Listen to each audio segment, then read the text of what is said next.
Bienvenidos y bienvenidas a otra edición del Lado B, donde contamos otras caras de la historia. Hoy tenemos un especial a un año de haberse firmado el nefasto contrato minero 406 entre el gobierno del expresidente Cortizo y la canadiense First Quantum, su filial en Panamá, Minera Panamá.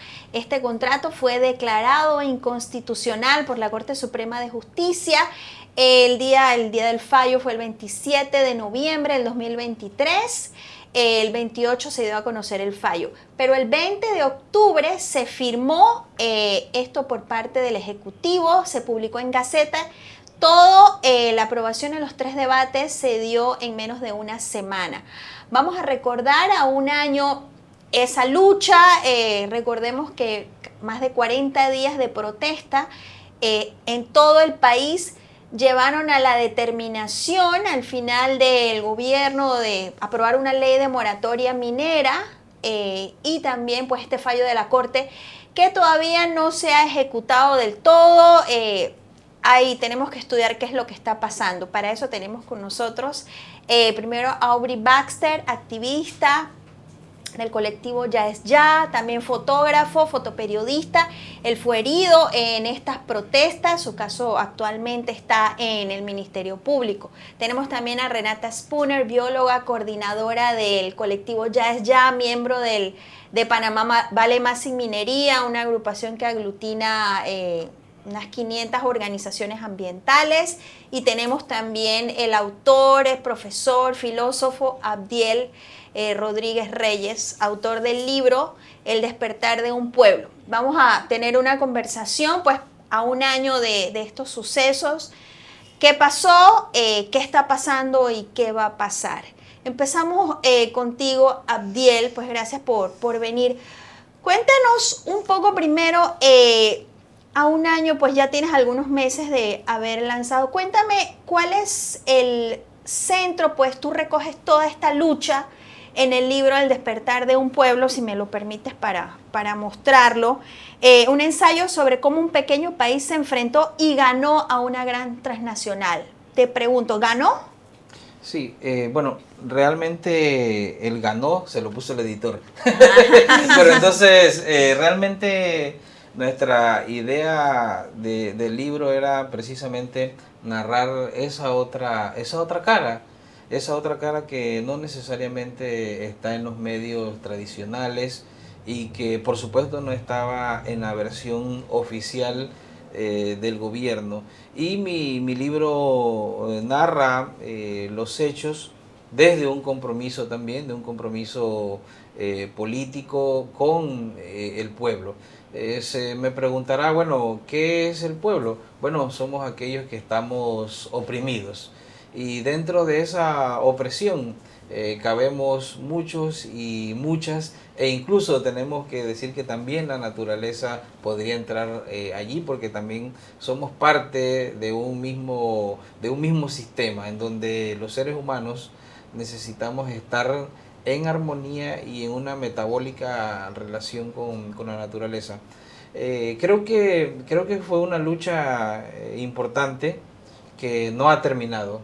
Mi libro termina con ¿qué va a pasar después? O sea, ¿qué va a pasar el día después? Bueno, estamos en el día D y todavía seguimos luchando. Obviamente ya no estamos al calor del tropel en las calles, pero la lucha todavía sigue.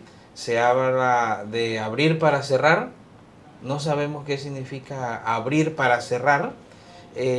Hace poco salió en Estrella una encuesta y el 66% rechaza la reapertura de la mina.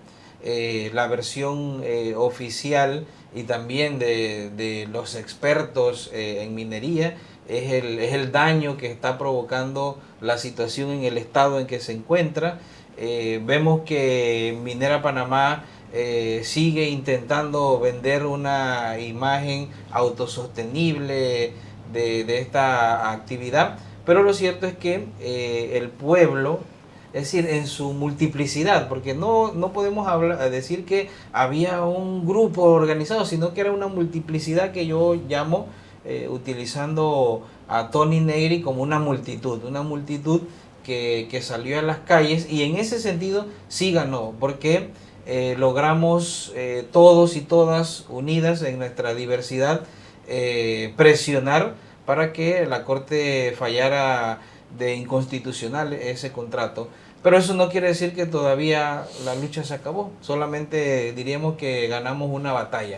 La lucha continúa, porque necesitamos incluso cambiar nuestra constitución. Nuestra constitución permite la minería, y pues eso es parte de la lucha, ¿verdad? La lucha tiene que subir otros escalones más.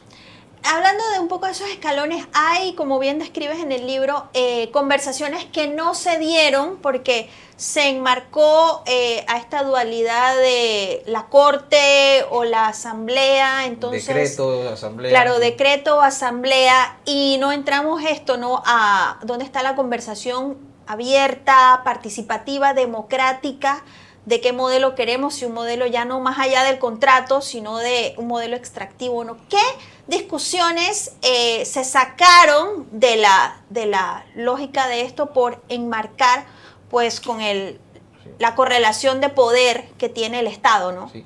Yo diría que los medios tradicionales y la versión oficial del gobierno y la posición empresarial trató de llevar la discusión estrictamente a lo legal.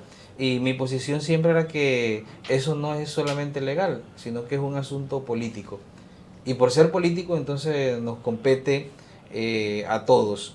Entonces, ahora necesitamos llevar masivamente la discusión a todos los espacios. Por ejemplo, tendremos un foro, un cabildo. Tenemos que seguir organizando actividades que realmente pongan el centro, el foco en qué modelo. También el mismo movimiento forzó a que se hablara de modelo económico. Esas discusiones no se daban antes de la efervescencia de las personas en las calles. Yo creo que las intervenciones de personas como Maribel Gordón en los debates forzó a llevar el debate a que si el modelo que tenemos ahora, un modelo capitalista, extractivista, realmente va a satisfacer las demandas que tenemos las personas a largo plazo. Y entonces allí se plantea, bueno, necesitamos repensar qué modelo necesitamos. Yo creo que eso fue un lado positivo que no teníamos antes de esta explosión, podríamos decir una explosión que casi no la veíamos desde 1964. Claro.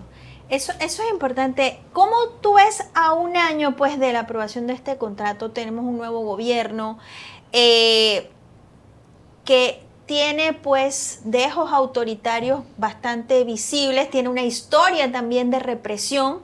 El presidente actual fue ministro de Seguridad cuando se reprimió en Colón, cuando se reprimió en Changuinola.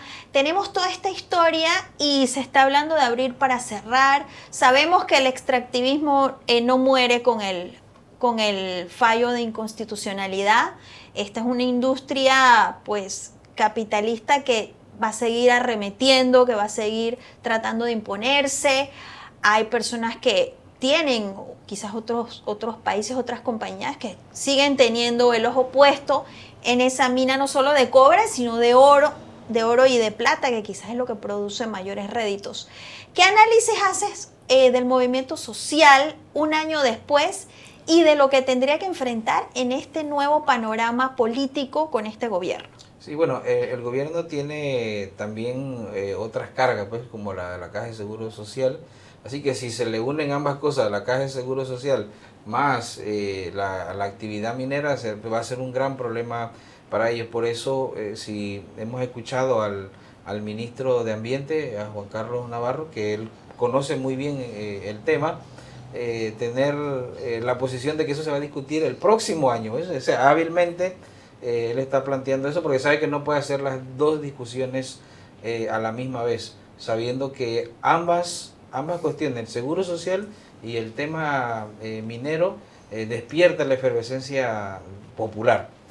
Entonces yo creo que ellos partiendo tienen una posición ambigua. Nadie sabe qué significa abrir para cerrar, Hace poco escuché decir nuevamente al ministro de Ambiente que definitivamente van a cerrar, pero no se sabe cómo va a ser ese cierre. El fallo es claro. Otros plantean que pueden hacer otro contrato, pero bueno, todo eso está por verse. Lo concreto es que, como bien señalabas, el presidente tiene algunos comportamientos autoritarios. Hay algunos datos que nos dan algunas luces de lo que va a pasar. 66% no quiere una reapertura. Yo creo que eso es un dato para aquellas personas que queremos un país sin extractivismo minero muy importante. Ahora a nosotros nos corresponde seguir divulgando información del impacto de la actividad minera en Panamá para hacer más conciencia. Porque sí podemos, diríamos que constatar cierta sensibilidad en los jóvenes ambiental. Pero esa sensibilidad no necesariamente significa una conciencia ecológica, sino que es una sensibilidad propia de su propia generación, por pensar un poco en su futuro inmediato. Pero yo creo que hay que profundizar eso, y eso se puede profundizar con una educación popular que realmente haga que estos jóvenes y la población en general no solamente tenga una sensibilidad ambiental, sino que también tenga una conciencia ecológica, que necesitamos una casa común limpia, que haya mayor bienestar, porque también pareciera que ahora si se va a la mina quedamos en quiebra. Ahora se habla que las instituciones sociales que tienen un papel fundamental en la inversión social están en quiebra, y que toda nuestra economía gira en torno al extractivismo minero. Pero eso realmente sí representa un porcentaje importante, representa miles de trabajadores, pero yo creo que necesitamos apostar por otra forma, no solamente de crecimiento, sino de desarrollo realmente humano y sostenible. No solamente estar pensando en crecimiento económico que realmente no se traduce en un desarrollo humano y sostenible, que eso es lo que realmente nosotros necesitamos. Claro, porque el extractivismo pues sacrifica el bienestar común, la calidad de vida, por pues dólares que al final se van a unos bolsillos y que acaban con la vida. Yo quisiera añadir algo allí, que eso se une también a que los políticos, por ejemplo, nos dicen que, bueno, con tantos millones vamos a hacer esto. Incluso en el contrato decía que le tocaba un porcentaje importante a la Universidad de Panamá, explícitamente. Y recuerdo que en una junta de facultad los profesores llegamos a un consenso de que solicitarle a los que estaban redactando el contrato sacar eso. Es decir, que nosotros no queríamos que saliera allí la Universidad de Panamá, porque no queríamos eso. Pero entonces las transnacionales, una transnacional tan poderosa, con tantos intereses, en las cuales muchos grupos de poder, incluso en Panamá, están inmersos en esas dinámicas, obviamente ellos van a apostar por vender una imagen limpia de esa actividad, que yo, como escribo en el libro, poco les faltó para decirnos que sin minería nos iba peor ambientalmente. O sea, como que eso era lo que necesitábamos realmente. Por eso yo también aquí pongo un comunicado muy importante de Ciencia en Panamá, que hace una valoración científica del impacto, además del montón de estudios que salen, por ejemplo el de Planeta Vivo, que marca realmente cómo aumenta la huella ecológica mientras disminuye la biodiversidad. Entonces tampoco esto significa algo utópico, sino que creo que estamos pensando en el futuro. Claro, y también, bueno, esto de las narrativas, que también lo podremos ver un poco más adelante con Renata, cómo se quiere hacer ver que la minería acá, traspolando experiencias como en Chile o en Perú, donde allá la minería se hace en medio del desierto, no es lo mismo hacerla en un país en medio del corredor biológico mesoamericano, en un país con tanta agua, con 500 ríos. Gracias, Abdiel, por acompañarnos. Renata y Aubry, vamos a seguir hablando en este especial a un año de la firma del nefasto contrato minero. ¿Qué análisis hacen ustedes? Pues ha pasado un año, han pasado muchas cosas. Aubrey, para empezar contigo, pues tu vida cambió literalmente hace un año. Cuéntanos un año después, ¿qué estás viviendo tú? ¿Cómo estás viviendo este año que ha pasado? Mira, este año para mí ha sido un año, se puede decir, rápido, pero a la vez muy agotador por todo lo que ha pasado posterior a esta firma de un contrato que en su momento fue juzgado por la forma en que se dio Fast Track.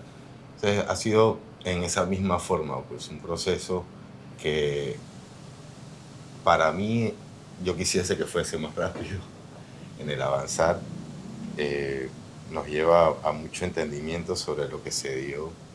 Me recuerda mucho a directamente a mi incidente, porque un día antes a que se firmara el contrato, es más, yo amanecí a la operación entendiendo de que ya se había firmado. Creo que esa fue la noticia más fuerte que yo recibí en ese momento, fue de que sí se dio lo que tanto evitábamos que se diera, con mucha justificación. Entonces de ahí a allá ha sido un año que marca muchos recuerdos, muchas anécdotas de de cómo se dieron las situaciones del año pasado, previamente a la misma firma en sí. Es como todo ese augurio de las personas en alzar su voz, en llevar una información que pasaba desapercibida en los medios tradicionales, que era la información científica, de profesionales más allá de la parte científica, en temas de carácter social, el impacto de vida. Entonces, yo vengo viendo muchos recuerdos, pero los veo viendo de una forma también así rápida, que al final sientes que el año pasó muy rápido. Sientes que pasó rápido. Tú tuviste pues un encuentro, un enfrentamiento porque tú no respondiste, no estabas armado, directamente pues con la Policía Nacional Fuerza, la fuerza represora del Estado. ¿Cómo analizas qué has aprendido? Tú tienes un proceso, has interpuesto una denuncia en el Ministerio Público. ¿Qué has aprendido tú de la fuerza con la que muchas veces el gobierno intenta imponer? En este caso pasó, hubo pues 4 muertos en la imposición de este contrato, 2 personas asesinadas, las otras 2 atropelladas.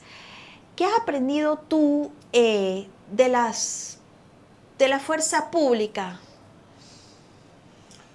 Bueno, para mí la forma en que se dan los protocolos, en los que se llegan a estos lugares donde se hacen manifestaciones, se hace alguna que otra protesta, cierres de calles, en general, para mí,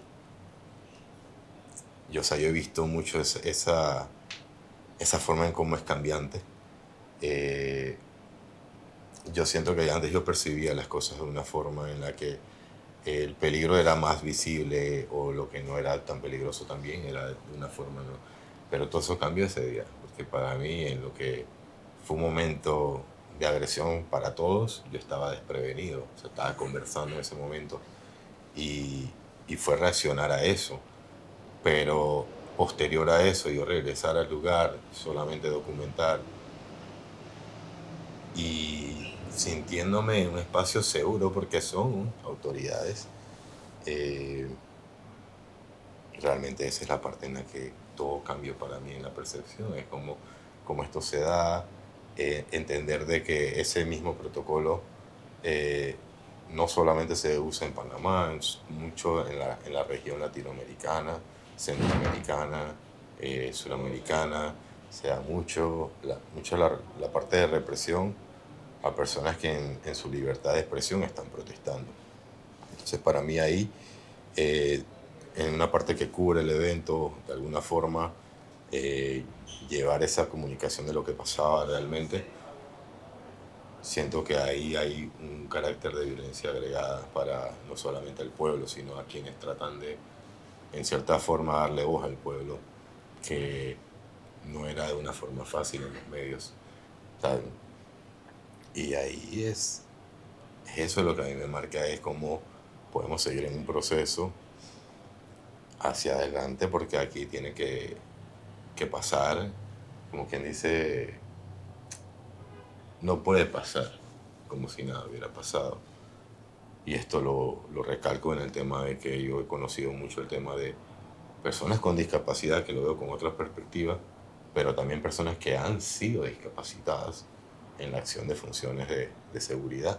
O sea, en el caso, como lo nombrabas anteriormente en Changuinola, es un caso que cuando uno entiende lo grande de ese caso que se dio, la cantidad de personas que fueron afectadas, la cantidad de afectaciones psicológicas que se hicieron a la comunidad, eso se rompió una comunidad, se rompieron familias, muchas personas se suicidaron en temas del no apoyo, porque al final lo que se hizo fue un arreglo que no cubre lo que en realidad costea la vida realmente, mucho más en esta época que cada vez se experimenta más.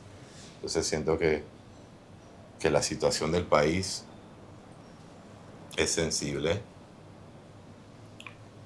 y que todo esto nos mueve en una línea como de quitarnos la defensa de lo que sentimos que es injusto.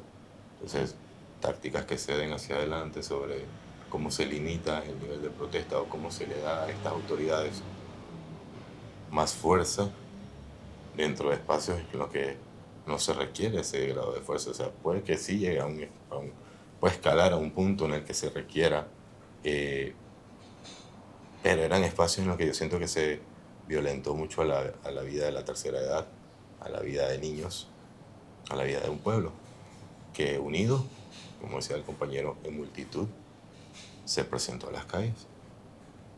Y creo que eso pesa.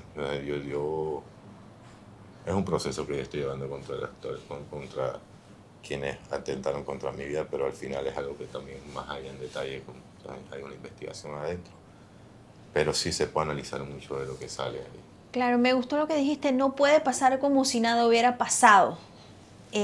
No puede quedar esto simplemente pues en las páginas del ayer y no. Por eso creo que es importante ejercicios pues como este, ¿no? Donde tratemos, si bien no tampoco quedarnos en el pasado, seguir viendo como dijo Abdiel, es una lucha que continúa.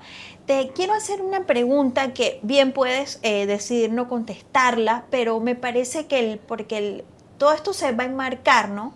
En que también qué es lo que viene, como dice, es un proceso que continúa. El presidente en algún momento dijo, bueno, aparte de lo de abrir para cerrar, que pues por lo que él pasó de haber estado detenido 6 meses fue peor quizás que haber perdido un ojo. Y que haya sido él el que lo haya dicho, habiendo sido él el ministro de Seguridad cuando decenas de personas fueron reprimidas en Bocas del Toro y perdieron el ojo. En este caso, tú no fuiste en eso, tú fuiste reprimido con el gobierno anterior. Pero, ¿qué piensas tú, pues? ¿Qué puedes contestar a esto que dijo el presidente? No contestar directamente, pero ¿cuál es tu pensamiento sobre eso? Yo perdí un ojo, pero hay personas que no la perdieron la vista completamente, ambos ojos. Creo que esa es la forma más directa en la cual yo me relaciono sobre por qué se oprime a un pueblo de una forma en la que pueda perder su vista totalmente, quedar en ceguez total. En una forma yo me he tenido que adaptar a una vida sin un ojo porque hay cosas que cambiaron bastante en el tema de óptica. Más, yo tengo una forma de ver que hay enfrente mío, de alguna forma u otra, hay formas de jugar con eso, pero perder la vista totalmente ceguez. Entonces hay cosas que, no cualquiera se podría adaptar. Hay personas que no, pero hay cosas en las que ahí es donde yo conecto con personas que perdieron su vida voluntariamente. O sea, son cosas que tratar de compararse con algo que realmente es incomparable. Para mí son faltas de respeto. Para de repente no tanto conmigo, pues bueno, sí, pues con quien lo pueda ver. Pero yo sí veo ahí un grado de cómo se ha manejado mucho la información en todo lo que viene, lo que ha venido después a, a esta firma de contrato, a su posterior declaración de constitucionalidad, que ha venido, se puede decir, manejando mucho la información para calmar opiniones muy importantes de personas que siempre estaban hablando de las problemáticas de la minera, pero entonces hemos entrado en un lapso en el que si se dice que se va a hablar de la minera en un año, todo se cree así como tal, pero para mí un año que la minera no se resuelva es un año que pasó. Y es como lo que venimos hablando, es como que no pasó nada. Claro. Y eso no debería ser así, o sea, yo esperar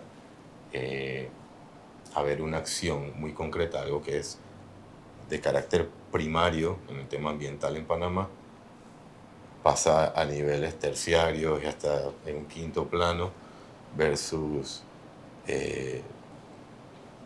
o sea, se puede decir luchas, vamos a ponerlo así, en el tema de protección, pero se desprotege otras áreas en gran escala. Entonces aquí es qué se está jugando en el tema de protección ambiental en general, que se viene haciendo un juego más que nada en el tema de cómo declaramos afuera. Sí, se ha protegido mares, pero aquí en Panamá también se hace acuicultura y a nivel escala grande.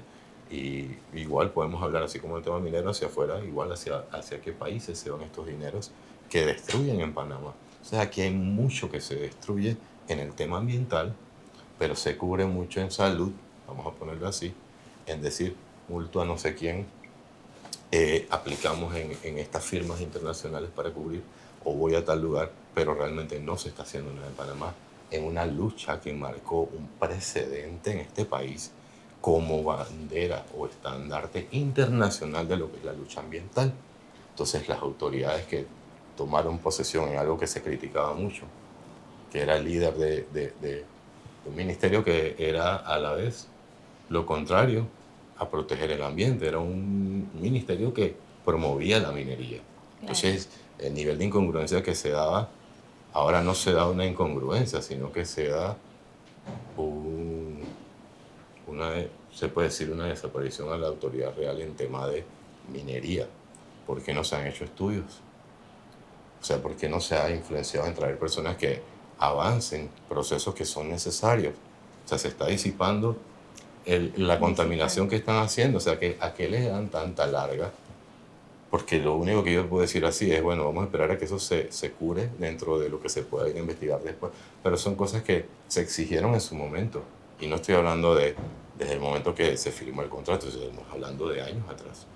Claro. Se exigía que se hicieran investigaciones por parte de biólogos externos, no el tipo de personas que bajo un salario argumentan algo en favor de una práctica que como país nosotros veíamos incorrectas. Entonces aquí hay mucho que juzgar, aquí hay mucho que entender de que se manipuló y se sigue manipulando para mí, porque no hay nada que esté pasando en el tema minero, más allá que palabras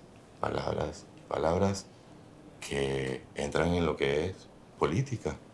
Ser una persona que diluye una información porque es necesario para lo que representa una organización es hacer política. Entonces, hay muchas cosas que en este país no están avanzando. Claro, Renata, si vamos al campo, pues tú como bióloga, también como coordinadora de ya eres una científica que ha dejado un poco los laboratorios para ir a hacer todo este trabajo que están haciendo científicos rebeldes, bien puesto el título. ¿Qué análisis haces tú? Tú también viviste esto muy de cerca, estuviste en las calles, estuviste en la asamblea, cuando se habló, pues, las pocas veces que se permitió algo de participación, también puede ser quizás como para mantener algo de las formas. ¿Cómo viviste tú este año que ha pasado? Bueno, muchas gracias por la invitación, la posibilidad de participar aquí y también quiero agradecer, así como tú dijiste, la importancia de este espacio y ojalá hubiera muchos otros donde podemos echar para atrás y realmente digerir todo lo que pasó, porque ahora, como bien ya dijimos que la lucha no ha terminado, todo lo contrario, la lucha sigue, ahora de repente de otra forma, en otro nivel, pero la lucha está la vemos muy viva. Entonces, esto, por lo menos a mí personalmente, no me ha permitido cerrar lo que pasó el año pasado, ni siquiera digerir todas esas emociones, todo lo que aprendí también, porque aprendí un montón, como tú dijiste, que estuve bastante de cerca y me ha enseñado, por ejemplo, de lo que es capaz el Estado, de lo que es capaz, de lo que fue capaz el gobierno y el gobierno que tuvimos solamente es uno en una serie de muchos. Cuando en una situación donde un pueblo expresa su necesidad de, eh, de hacer un cambio en la política que se le estaba imponiendo. Sin embargo, ese Estado, esa maquinaria simplemente quiso imponerse y aplastarnos todos y era capaz de disparar a personas, ¿no? Eso es algo eh, muy difícil que me tocó ver de cerca, donde nuestro amigo y compañero fue afectado de una forma que no puedo ni comprender cómo le ha impactado su vida. Y sin embargo, como después de unos días de alegría, de poder festejar, entonces esta primera victoria de una batalla, muy bien se dijo aquí, eh, vimos cómo pasando los días y pasando las semanas y meses, cómo el discurso que al inicio, después del fallo, era de que sí, ahora sí el cierre, era hasta para los medios, hasta para los mineros, yo creo que había quedado como claro que ahora venía el cierre. Sin embargo, con el tiempo el discurso obviamente ha cambiado. Y ahora estamos frente a un escenario donde ya estamos hablando de que para financiar el cierre hay que reabrir la mina. Y esto para nosotros entonces representa una situación donde estamos nuevamente casi en la misma situación, pero ahora yo quisiera ver la realidad de que el gobierno con sus diferentes representantes nos explica que no se va a tocar ese tema hasta el otro año. Yo no lo veo solamente como explicado por el hecho que ahora tenemos que primero enfrentarnos al problema de la caja del seguro, sino que esto para mí es activamente una política de darle todo el espacio, el tiempo y los permisos, la posibilidad de hacer su campaña de publicidad, de desinformación, porque ahora el lema es la minería sostenible y todo el trabajo supuestamente a favor de la naturaleza y lo fantástico que es la mina para las comunidades porque se está donando pescado y hojas de zinc. Y pues a nivel de la conservación del medio ambiente también. Yo lo veo como que el gobierno le está dando, con el pretexto de que ahora no podemos ver ese tema, se le está dando esa oportunidad de hacerle un lavado de cerebro o influir en a la opinión pública, dándole la oportunidad de entrar a espacios públicos educativos como en las escuelas, en las universidades, en las ferias, estuvieran en la feria del libro. Esto para mí es obviamente una política de del gobierno querer lavarse las manos, dándole a la empresa esa oportunidad y luego entonces llamar a un referéndum donde ya de tanta política es como antes de una elección, cuando se le ha podido ofrecer tantas cosas a la población y ahora Claro. vamos a ver cómo van a elegir. Claro, con pues estrategias clientelares, a Exactamente. veces aprovechándose, ¿no?, de la vulnerabilidad de empobrecer más a estas comunidades que viven cerca del enclave minero, para llevarlas a un punto en donde pues la minería quizás sea su única posibilidad. Incluso dicho esta narrativa por mismos personeros del gobierno, decir, pues, y si ustedes no permiten la minería, no van a tener agua, no van a tener vivienda, no van a tener escuelas, que me parece perverso, ¿no? Que el Estado se convierta en vehículo, ¿no?, de estas transnacionales a tal punto. Creo que hay que decir por lo menos dos cosas. Cuando el gobierno dice, bueno, que no va a hablar del tema en el 2025, hasta el 2025, no significa que que no estén andando negociaciones, porque el mismo presidente Exacto. ha dicho que sus funcionarios de alto rango, quizás él no directamente, porque no ha dicho que se ha reunido directamente, pero que va a hablar con la empresa siempre y cuando quite los arbitrajes. O sea, hay una intención de hablar con la empresa. Dice que no se va pues, hacer ese contrato. Obviamente ese contrato fue declarado inconstitucional. Hay muchos vicios, él como abogado pues lo sabe, la empresa quizás está muy viciada, pero ¿cómo funcionan estas transnacionales donde se cambian el nombre, donde se compran las acciones?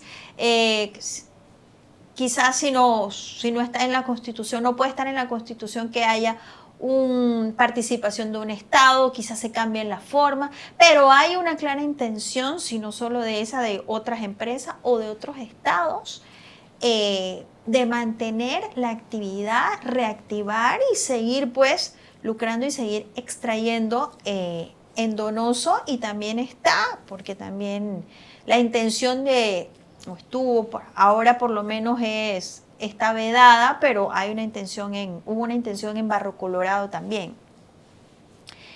Perdón, Cerro Colorado. Esto de que sí han habido reuniones, pues también marca quizás algo que el gobierno no nos está diciendo, porque pensar, bueno, que no se está haciendo nada con lo de la minería, quizás el gobierno no lo está comunicando y está esperando hasta el 2025 que la empresa busque un poco lo que ellos le llaman licencia social, que lo interpretan como hacer publicidad, sacar artículos de opinión de adeptos a la actividad minera. ¿Cómo ves tú, por ejemplo, esto que se está usando? Rompamos un poco esos mitos. Ellos hablan de la minería responsable, hablan de una reforestación, pero un rastrojo no es lo mismo que un bosque primario. Creo que esas cosas hay que decirlas también. No es lo mismo deforestar un bosque primario que jamás vuelve a regenerarse, las especies que se pierden, la cantidad de especies que se perdieron y se siguen perdiendo allí. ¿Cómo romper estos mitos? ¿Cuáles tú crees que son esos mitos más importantes que desde la ciencia, desde tu especialidad, hay que romper precisamente para que esto de la minería responsable no se instale como un relato dentro de los medios a punta de propaganda, a punta de pauta? Sí, bueno, primero solamente quería agregar de lo que dije anteriormente. También es muy reprochable el hecho de que nos estén refiriendo al próximo año. Ahí vamos entonces a reanudar todo lo que tiene que ver con la minería, cuando no solamente se trata de las negociaciones o de ver cómo se va a cerrar la mina, sino hay procesos que deben seguir, como es el dar seguimiento a las inspecciones de parte de MISI, de parte de Mi Ambiente, y eso no se está haciendo. Y esto es claramente una falta de responsabilidad, porque sabemos que esto también es una bomba de tiempo en cuanto a los riesgos que representa el dique del lago de relave, de la contaminación que se puede estar dando, de los ácidos. Entonces ahí también está como no se entiende esa narrativa de que vamos a dejar todo eso para el otro año cuando hay procesos que claramente se tienen que estar dando continuamente, ¿no?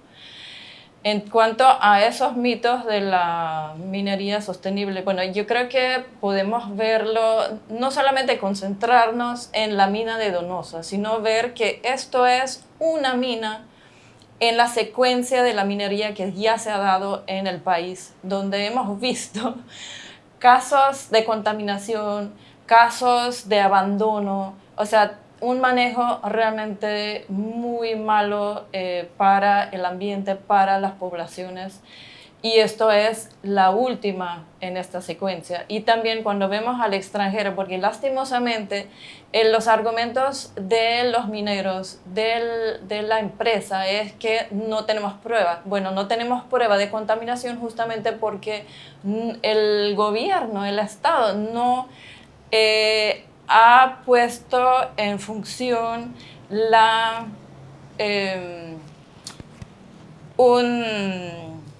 un marco regulatorio, un marco de poder fiscalizar los procesos mineros. No hay, como tú dijiste, no hay una manera de darle seguimiento a las pruebas de agua de parte, yo creo que tú lo dijiste, de parte de biólogos independientes o de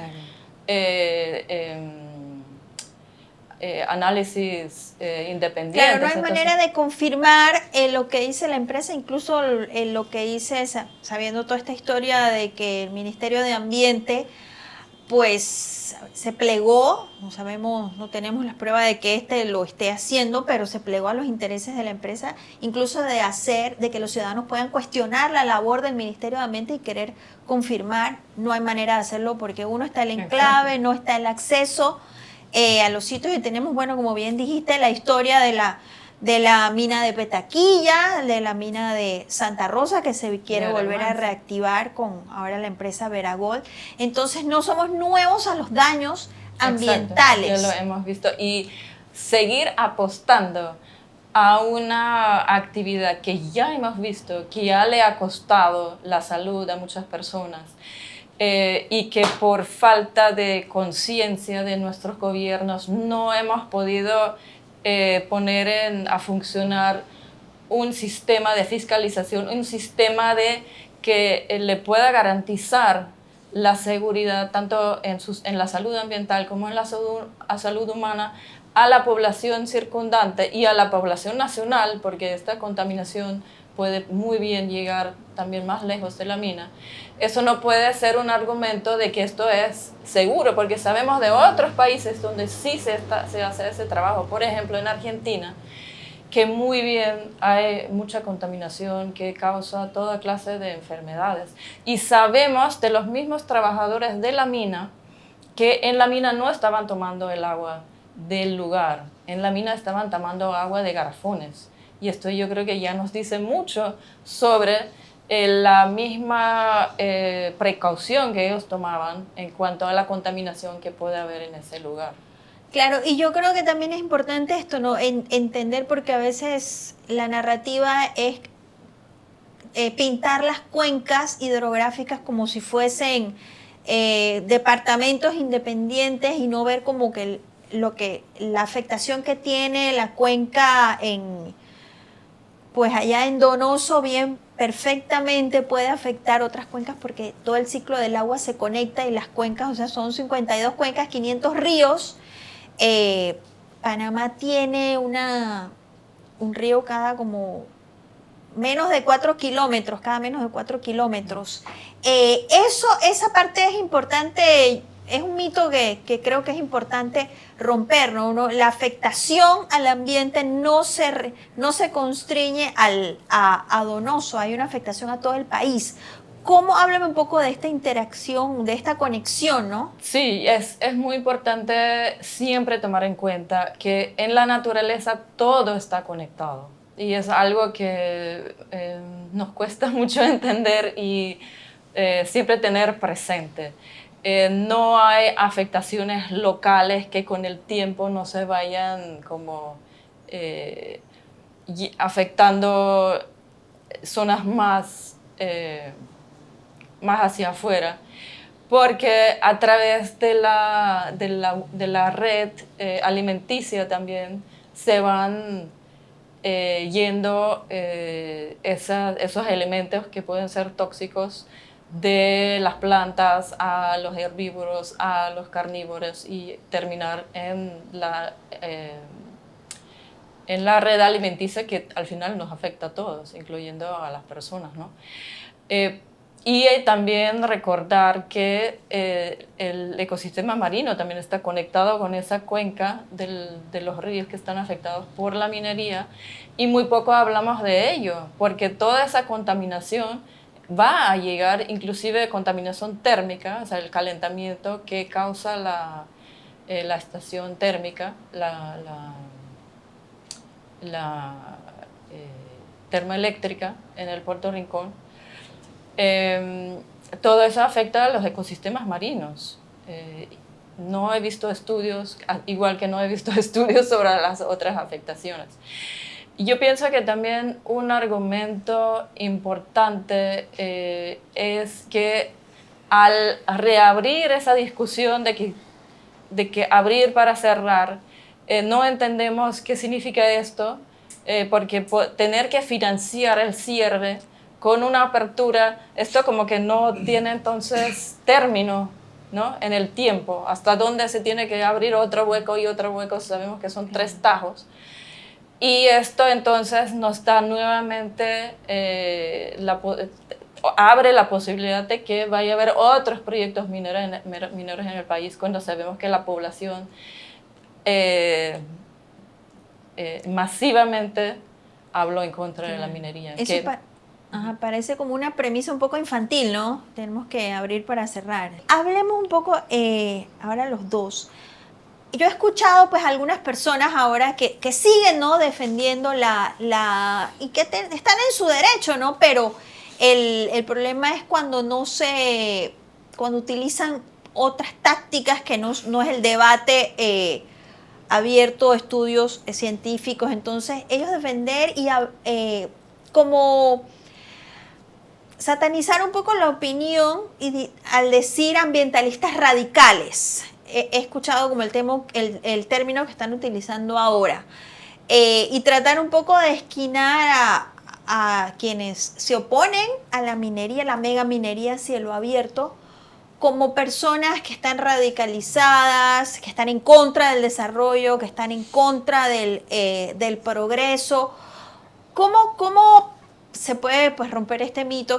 ¿Qué contestación hay de parte de ustedes? Bueno, yo diría que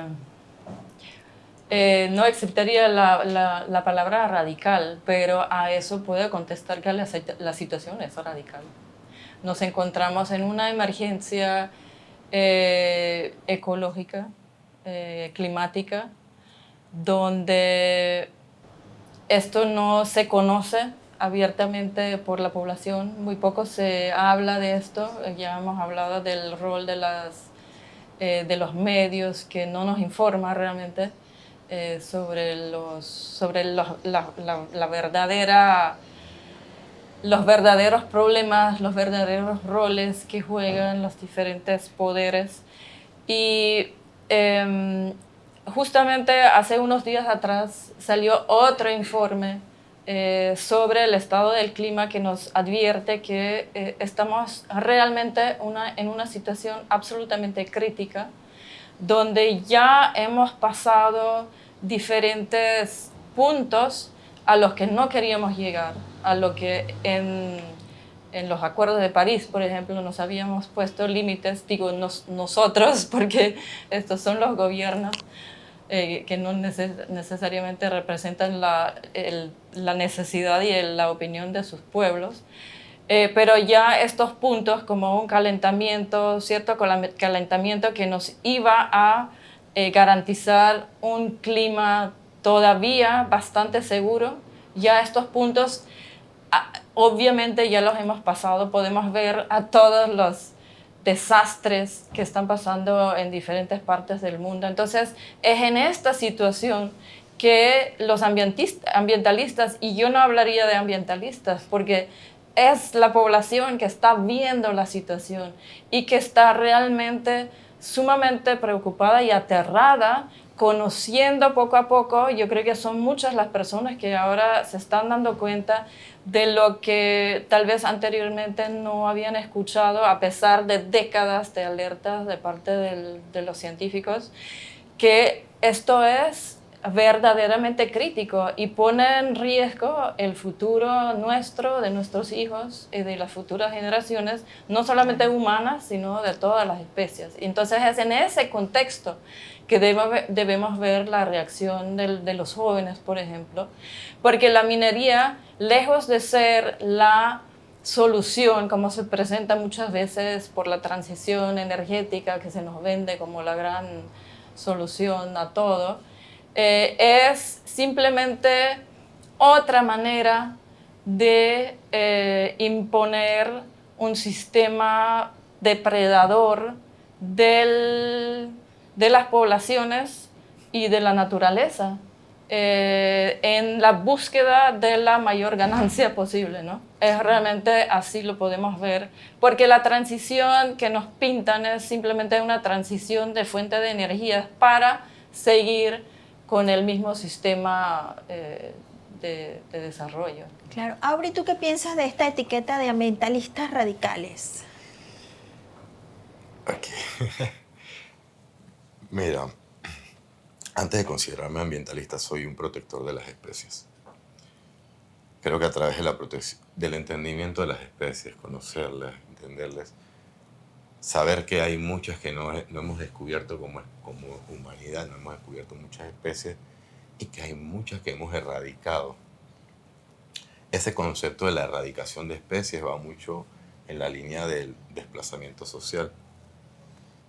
Para mí, hacer interacción o hacer interseccionalidad con grupos antimineros en momentos que yo luchaba por la protección de la vida de animales, o sea, el derecho animal, creo que eso a mí me marcó en el entendimiento de la situación real que pasaba a través de la experiencia de otras personas en zonas muy alejadas de Panamá, zonas mineras, y entender el sufrimiento real que deja la minería, devastación.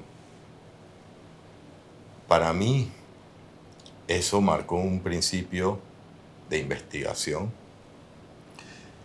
Yo en esos momentos estaba haciendo, se puede decir, como una representación regional, entonces conectaba mucho a estas experiencias, casos que no salían a la luz por más que nada la forma en que se lograban las evidencias en estos lugares, a veces a través de personas que se le llaman como whistleblowers o personas que notifican la verdad. Hay muchos videos que yo he visto de situaciones crudas. Yo siento que desde ahí uno entiende la realidad de lo que se puede avecinar para Panamá. Entender la cantidad de especies de la zona en la que es vulnerada y sigue siendo vulnerada en Panamá. Es parte de un corredor biológico mesoamericano. Entonces, entender esa combinación de factores de que ahí hay vida en un nivel que no podemos ni siquiera llegar a comprender en magnitud, en el tema de que hay especies ahí que no conocemos. Entonces, ese desplazamiento que le estamos haciendo a las especies, se hace de plantas, animales, a los seres humanos que estén ahí en esa zona, porque nosotros ahí podemos ver que hay seres que se arraigan en ese lugar y no quieren salir, pero hay otros que ven la realidad y que hay que salir. No se siembra lo mismo en los lugares donde ha habido minería. No puedes comer lo mismo. Hay mucho que se rompe. Entonces, entender la forma opresiva de un sistema extractivista que es radical en la forma en que arrasa en temas de leyes, arrasa con personas que toman las decisiones. Eso es un radicalismo desmedido para el beneficio de pocos. Pero el mundo sigue en hambruna, el mundo sigue en pobreza, el mundo sigue sin el recurso que se le es extraído. Entonces, hay mucha incongruencia en la narrativa del radicalismo, Claro. porque al uno entender esto, sí, te hace una persona que sé lo que no soy. Yo sí te lo puedo decir bien claro, soy lo que no soy, soy una persona que no puede dejar desapercibido que alguien violente contra la vida ajena. O sea, incluida la mía. Entonces esas son cosas que yo voy a alzar mi voz, hablaré bien claro, investigaré para tener base fundamentada en que no soy un científico, pero pertenezco a una organización que utiliza la data científica como un modo de educación, como un modo de entendimiento y un modo de también crear interseccionalidad. En otra parte que yo he adoptado como mía. Claro, y también hay que ver que el gobierno que entra, pues existe ahora una ley de derechos de la naturaleza. En teoría, pues el Estado debiera ser el protector. Cualquiera, según la ley de derechos de la naturaleza, cualquier panameño o panameña está empoderado para proteger los ciclos de la vida, los ciclos del agua, los ciclos la regeneración de los bosques. Todo eso, visto, o sea, no sería si el gobierno de Molino pues va a ir ahora a buscar un proyecto minero, tiene que hacerlo dentro de estos marcos que no son los mismos con los que lo hicieron. Y quería decir también, la pobreza de la que habla sigue rampante en las comunidades, a pesar que pasaron por un extractivismo desde el 2019 que ha estado exportando hasta finales del 2023. Estamos hablando de más de 4 años que no transformaron, 4 años solamente de exportación.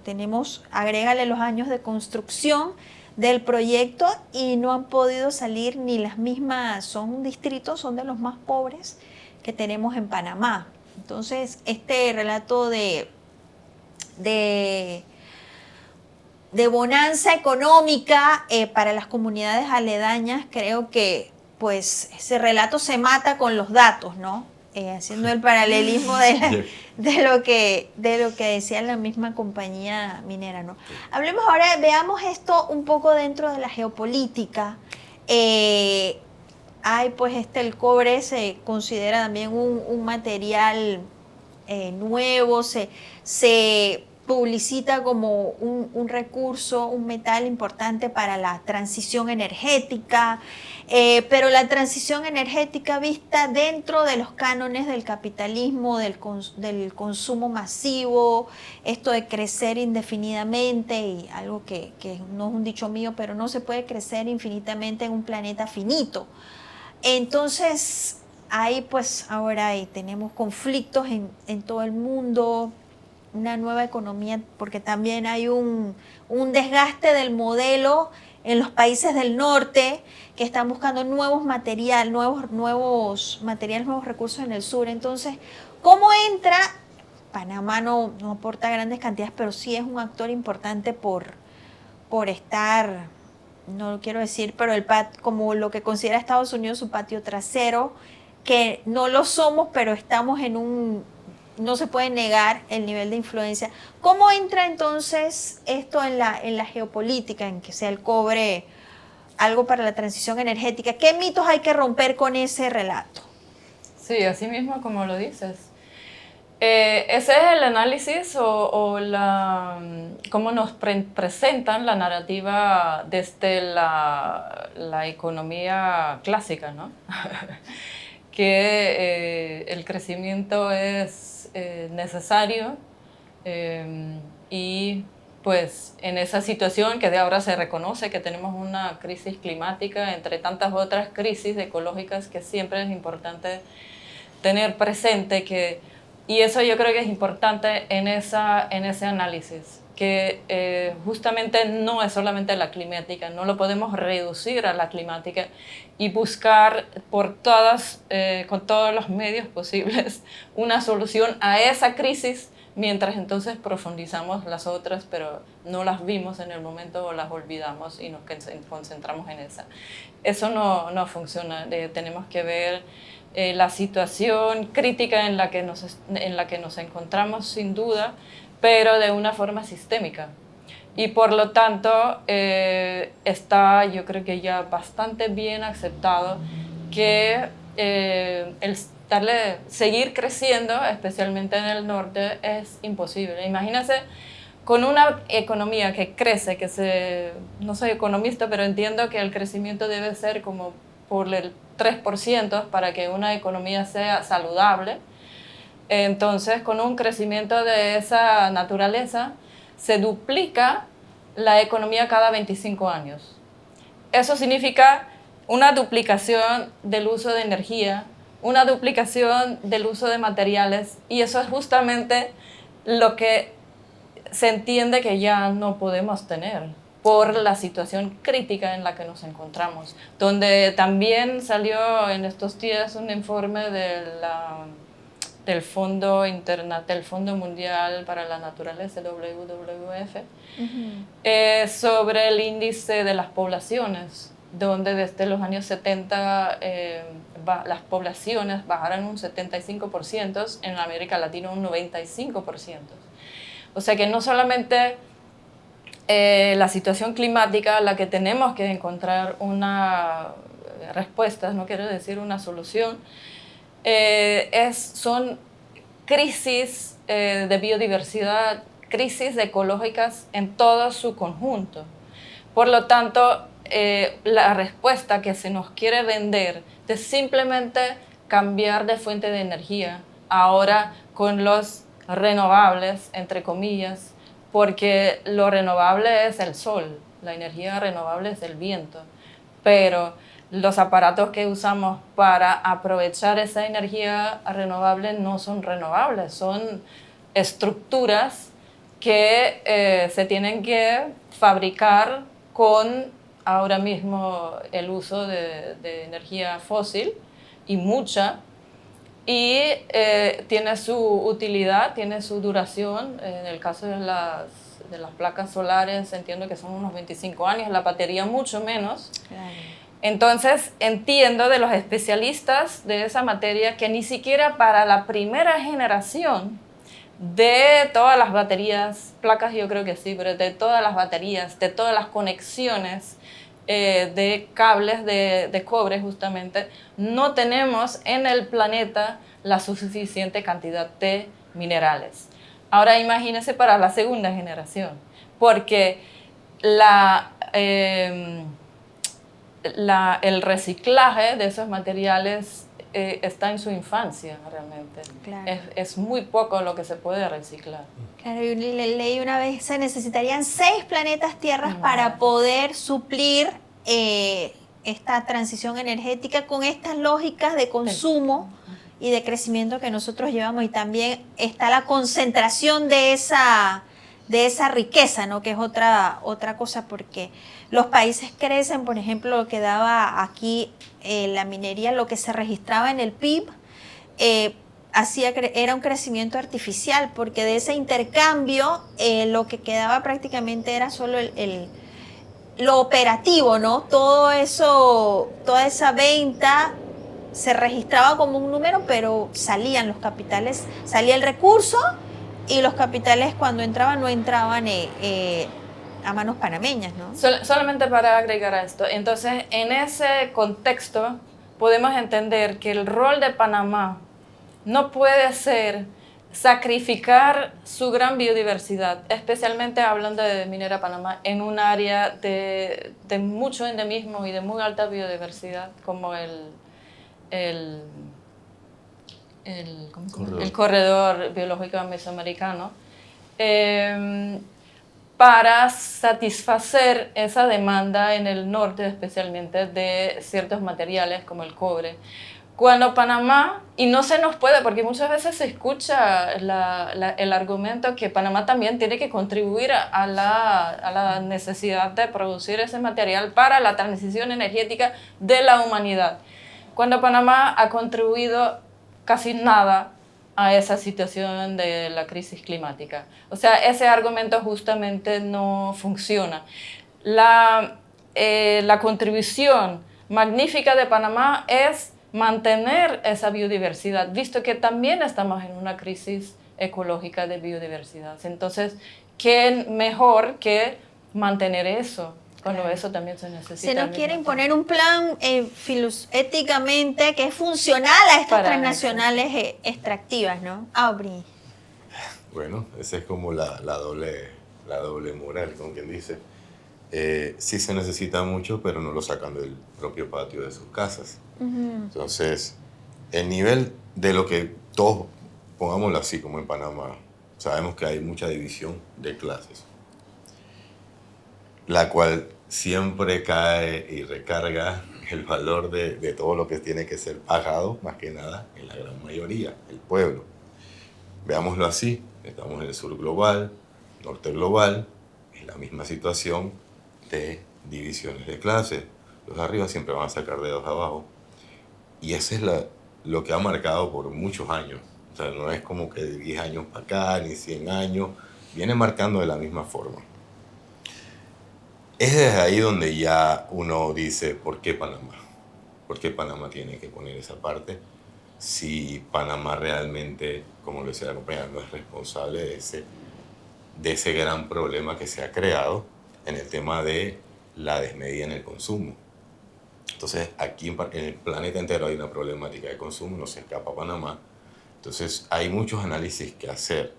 Entonces, esa perspectiva que se nos da como que sí, todos utilizamos tecnología, sí, pero ¿por qué Panamá, que es uno de los países más chicos, comparados con países gigantes en temas de economía, en temas de territorio, en el tema de capacidad, es el que tiene que ser el que pague?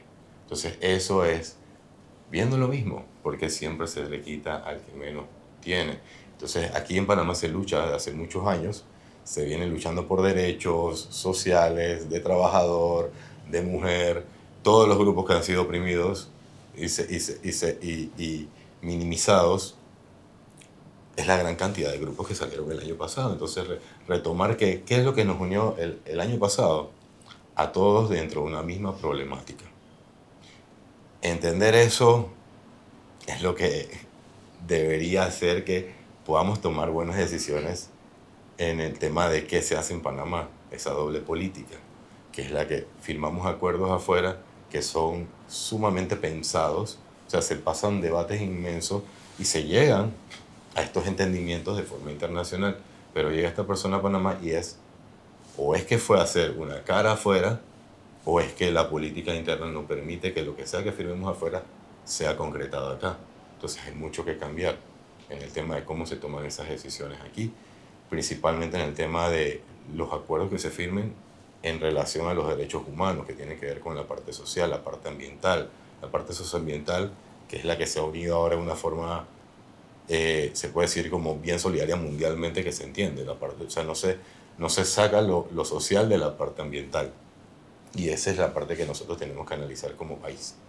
¿Qué tanto se está afectando a nuestra sociedad enteramente en la no producción de nuevas normativas para generar nuevos trabajos que vayan acorde a la sostenibilidad que tanto nos promocionamos de ser como país verde, como país carbono negativo? Entonces, dentro de ese tema del carbono negativo, ¿qué es lo que queremos hacer? Queremos llegar a ser un país carbono positivo dentro de todo ese margen que se nos da de que, bueno, vamos a contaminar cuanto podamos porque todavía somos un carbono negativo, sin asumir el gasto de carbono que nosotros tiramos en emisiones, no solamente en el territorio nacional como compete geográficamente Tierra. Nosotros tenemos muchos barcos en el planeta, muchos barcos, y muy contaminantes, de los más contaminantes. Entonces aquí hay cosas que la bandera de Panamá está haciendo estragos a nivel mundial. Y nosotros, por tener las políticas que tenemos en este país, seguimos agarrando barcos que no tienen una función o que son desacreditados mundialmente y los ponemos nuestra bandera, los medio parapetamos. Entonces tenemos problemas muy, muy en esa línea de que lo que ponemos afuera no es lo mismo acá. Claro. Y la población realmente quiere y apoya mucho lo que se toma como este tipo de decisiones afuera, ese promundo y beneficio ya está afectando nuestro propio modo de vida, ¿no? Yo quiero preguntarles algo. La ciencia es política porque a veces, pues, muchos científicos rehuyen incluso de estos debates para no asumir posiciones políticas, incluso, pues, ejercen la ciencia sin cuestionar el capitalismo en Rebelión Científica se cuestiona y desde ya muy claramente y se asumen pues posiciones políticas. ¿Cómo entra la ciencia en este terreno político y cuál es la importancia de hacerlo desde esa postura, asumiendo, aceptando esa postura, no negándola, no disfrazándola, no minimizándola? Qué buena pregunta y es algo que me ha hecho pensar mucho en los últimos años porque yo misma soy científica, he dejado atrás la carrera académica o de investigación hace mucho tiempo justamente por eso.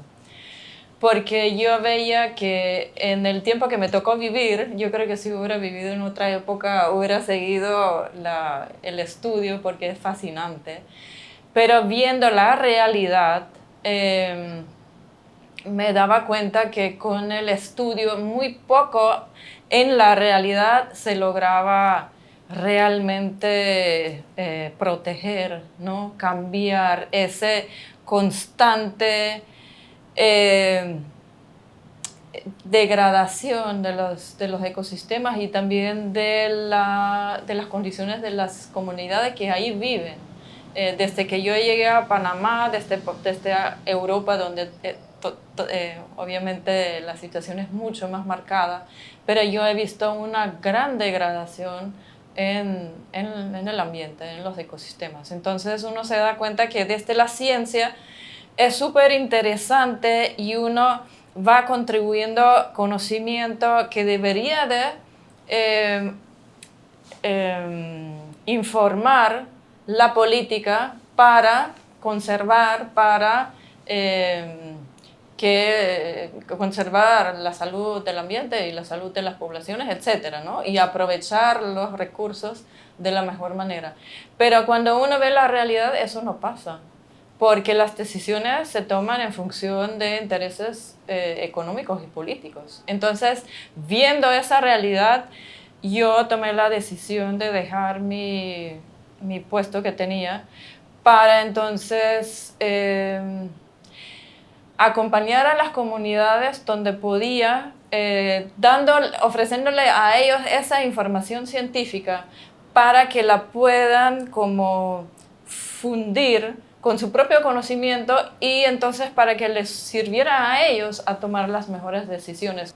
Para terminar, veo en mis colegas como, sí, definitivamente que es difícil estando en una institución, ya sea académica o de investigación, es muy difícil criticar o pronunciarse de lo que puede interpretarse como políticamente, porque tenemos ese miedo, pues, de perder la objetividad. Pero yo creo que esa objetividad nunca ha existido. Esa objetividad es un imaginario que de alguna forma llegó a existir. Y si no lo hacemos, entonces, si no aplicamos los mismos criterios científicos al análisis de cómo es la realidad política, entre otras, entonces también estamos haciendo política al simplemente reproducir el mismo sistema. Claro, ese es otro gran mito, ¿no? Que somos el de la objetividad cuando somos sujetos y sujetas, no somos objetos. Así que bueno, gracias por haber estado con nosotros. Este fue el lado B, el especial a un año de la firma del nefasto contrato minero, donde contamos otras caras de la historia. Hasta la próxima.